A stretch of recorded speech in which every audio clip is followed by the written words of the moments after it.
Welcome to the lecture hall, everyone. I'm absolutely thrilled to have you here today. What we're about to embark on isn't just your everyday explainer. I want you to treat this as an interactive masterclass in the psychology of nonverbal communication. Think for a second about the secret language of the universe. It is happening all around you, right now, in every coffee shop, boardroom, and living room.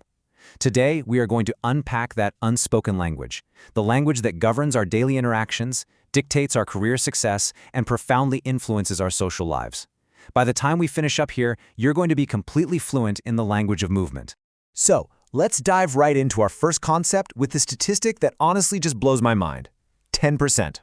We spend hours agonizing over the perfect words to say, right?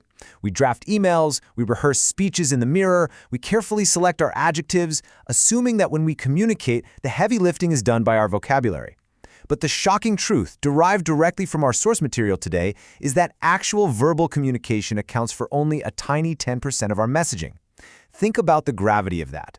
90% of what you are actually saying to the world, what you're projecting to your colleagues, your friends, absolute strangers, has absolutely nothing to do with the words coming out of your mouth.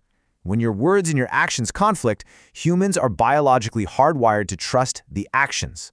We've got a lot of fascinating ground to cover, so here is today's syllabus. First, we'll examine the 10% myth. Then, we'll move into decoding everyday body language. Third, surviving the interview.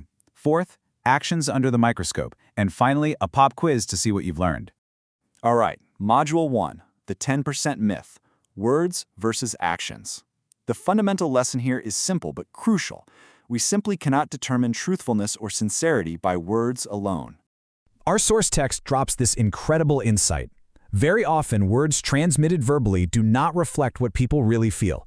The only way you can determine their true inner feelings is by reading their body language. Why is this? Well, think about our social conditioning. From a very young age, we're taught to be polite, to save face, avoid conflict at all costs. Because of that, it's notoriously difficult to get a straight answer if you just ask someone directly. They'll often just fabricate replies to give you the answer they think you want to hear. But their bodies have not been trained to lie. Observing body language isn't just some fun party trick. It is literally the ultimate, necessary tool to bypass social conditioning and uncover someone's true inner feelings. Moving right along to Module 2, decoding everyday body language, the lexicon of movement. We're now going to learn the direct translations for some of the most common physical gestures you see every single day. I highly encourage you to treat this as your personal cheat sheet. Our source provides a fascinating lexicon mapping physical actions to their translated meanings, and I want you to visualize these in your own life. Imagine a colleague walking into the office with a brisk, erect walk, shoulders back, purposeful pace. They are instantly telegraphing extreme confidence before they even say good morning. Now picture a manager standing at the head of a table with their hands planted firmly on their hips. That signals intense readiness, or depending on the context, pure aggression. What about a teenager sitting on a couch with legs crossed, just lightly kicking their foot in a repetitive motion? Classic, undeniable boredom. Conversely, sitting with legs apart shows an open, relaxed state. And finally, imagine someone walking down the street, hands shoved deep into their pockets, shoulders hunched forward. That is a loud, clear broadcast of dejection and defeat. Every single one of these everyday movements acts as a transparent window into a person's mental state. Okay, let's do a visual case study. Look closely at this posture. I want to ask you a question, professor to student. What mental state is this person projecting by folding their arms tightly across their chest? Take a second. Look at the tightness of the grip. What's the hidden message here? If you guessed defensiveness, gold star for you. Our text explains that in difficult situations, we subconsciously fold our arms across our body as a defensive gesture. But let's look at the why. This is actually an evolutionary response.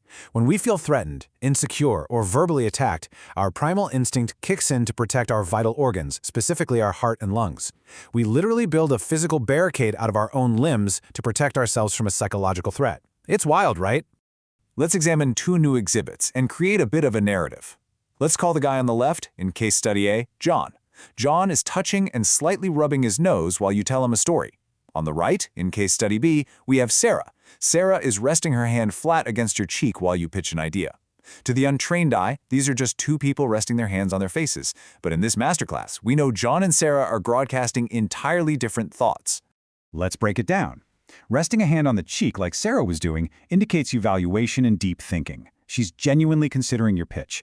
But touching or rubbing the nose, like John, that is highly indicative of rejection, doubt, or even lying. In psychology, there is this fascinating phenomenon, sometimes called the Pinocchio effect. When a person is being deceitful or feeling extreme doubt, their blood pressure actually spikes slightly. This can cause the tissues in the nose to engorge and tingle, prompting an involuntary itch. So when John rubs his nose, he is physically reacting to his own psychological doubt. Similarly, rubbing the eyes signals doubt and disbelief, like a subconscious attempt to literally block out the deceit they're seeing or hearing. It brilliantly illustrates how a fleeting thought manifests physically in a split second. Module 3. Surviving the interview, navigating the hot seat. We've mastered the basics, so let's apply this psychology to one of the most high-stakes environments imaginable. Job interviews are the ultimate test of nonverbal control because your nerves are totally amplified. I want to coach you through the perfect physical sequence for sitting in an interview. Think of this as a grounding exercise. First, sit all the way back so your spine is firmly against the chair. This mechanically forces your posture upright and makes you look structurally attentive. Second, when a panel member speaks, pivot your shoulders slightly toward them. It physically validates their importance. Third, lean forward just a fraction of an inch. This tiny shift in gravity proves you're actively engaged. And fourth, let your hands rest gently in your lap or on the armrest. By keeping your hands unclasped, you communicate ease, and they stay free to use light, natural gestures to support your answers. Once you're seated, your eye contact becomes the next heavily scrutinized behavior. I absolutely love this metaphor from our source text. Looking directly into somebody's eyes or looking away actually serves as the dots and commas in your spoken sentences. It literally punctuates your dialogue.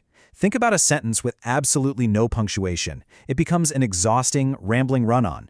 That is exactly what an unbroken, unblinking stare feels like to the person receiving it. And what happens to a sentence with way too many commas? It becomes stuttered, fragmented, confusing. That's what looking away every 2 seconds feels like.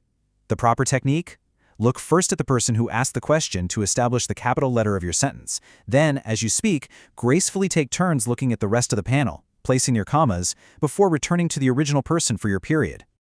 Module 4. Actions under the microscope. Subconscious killers. We talked about what to do, but now we got to put our own inadvertent habits under the lens. We all have subconscious killer habits that emerge entirely from nervous energy. Let's list these out so you catch yourself before they sabotage you.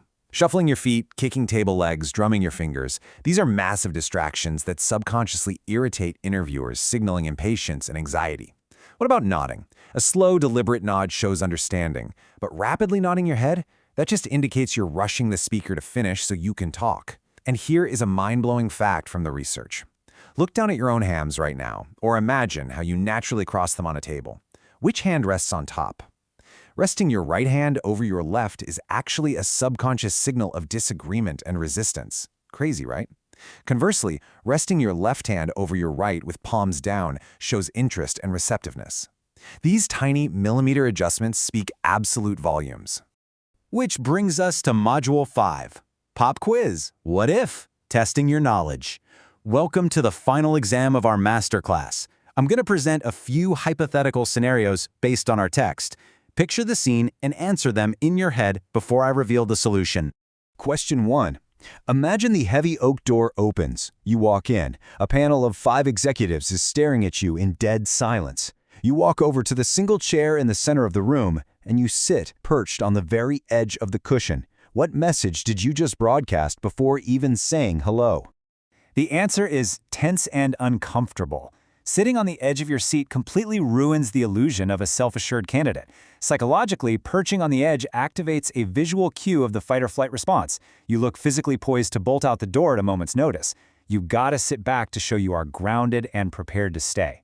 Question 2. Let's flip the perspective. You're 3 minutes into answering a tough question. The room is quiet.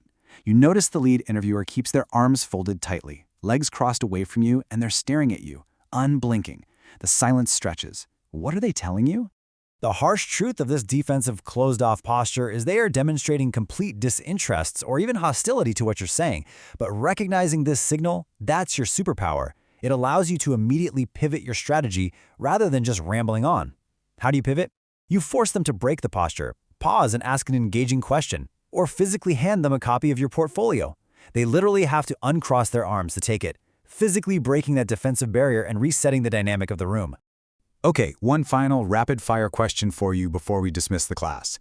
And I say this with a tone of warning, because this is the cardinal sin of the interview room. What if you lean back and slouch heavily in your chair? I am sure you nailed this one. It gives the immediate impression that you are completely, utterly disinterested in the job. You could have spent 10 years building a flawless resume, weeks rehearsing perfect answers, but a simple slump of the shoulders undoes all of that hard work in 3 seconds. It screams apathy, and it's a guaranteed way to sabotage your opportunities. Which brings me to a grand final thought to leave you with as we close today's lecture. If verbal communication is truly only 10% of the equation, what if you actively applied this knowledge of the unspoken word to every single interaction moving forward? You now have the ability to read the matrix of human emotion. By mastering the other 90%, you hold the keys to excelling not just in your career, but in understanding the true intentions of everyone in your life. Go out into the world today, keep observing, keep translating those movements, and I'll see you in the next explainer.